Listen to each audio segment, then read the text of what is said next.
Hi, ഞാൻ Anjali, വൊക്കേസ്പീഡിയയിൽ academic അഡ്മിനിസ്ട്രേറ്ററാണ്. കഴിഞ്ഞ 2.5 വർഷമായി ഞാൻ ഈ ടീമിൻ്റെ ഭാഗമാണ്. വൊക്കേസ്പീഡിയയിലൂടെ ഏകദേശം 3000-ലധികം ക്വാളിറ്റി PDF മെറ്റീരിയലുകൾ ഞങ്ങൾ നിങ്ങൾക്കായി പ്രൊവൈഡ് ചെയ്തിട്ടുണ്ട്. വൊക്കേസ്പീഡിയ എങ്ങനെയാണ് ഒരു PDF മെറ്റീരിയൽ ഫൈനലായി നിങ്ങളിലേക്ക് എത്തിക്കുന്നതെന്നാണ് നമ്മൾ ഈ വീഡിയോയിലൂടെ കാണാൻ പോകുന്നത്. വൊക്കേസ്പീഡിയയിലൂടെ നമ്മൾ മെയിൻ ചാനലിന് വേണ്ടിയും പെയ്ഡ് ബാച്ചിന് വേണ്ടിയും നോട്ട്സ് പ്രിപ്പയർ ചെയ്യുന്നുണ്ട്. ഓരോ പെയ്ഡ് ബാച്ചും ഓരോ അഡ്മിൻസാണ് കൺട്രോൾ ചെയ്യുന്നത്. ഈ അഡ്മിൻസിൻ്റെ റിക്വസ്റ്റ് പ്രകാരമാണ് ഓരോ പുതിയ നോട്ടും നമ്മൾ പ്രിപ്പയർ ചെയ്യുന്നത്. നോട്ട് പ്രിപ്പറേഷൻ്റെ ഫസ്റ്റ് സ്റ്റെപ്പ് എന്ന് പറയുന്നത് അഡ്മിൻസ് എന്നെ കോൺടാക്ട് ചെയ്തിട്ട് ഇന്ന ടോപ്പിക്കിൽ ഒരു നോട്ട് ചെയ്യണമെന്ന് പറയുന്നു.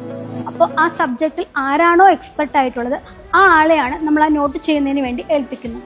അതിനുശേഷം ഏതൊക്കെ സോഴ്സസ് റെഫർ ചെയ്യണം എന്നൊരു ഐഡിയ നമ്മൾ ഇവർക്ക് പറഞ്ഞു കൊടുക്കും. ഏതൊക്കെ SCERT ചാപ്റ്ററുകൾ നോക്കണം, PYQ ഏതൊക്കെ സെർച്ച് ചെയ്യണം, ഒഫീഷ്യൽ സൈറ്റുകൾ ഏതൊക്കെ നോക്കണം എന്നൊരു ഐഡിയ നമ്മൾ ഇവർക്ക് പറഞ്ഞു കൊടുക്കും. അതിൻ്റെ ബേസിൽ ഇവർ മൊത്തത്തിൽ ഒരു റഫ് നോട്ട് തയ്യാറാക്കും.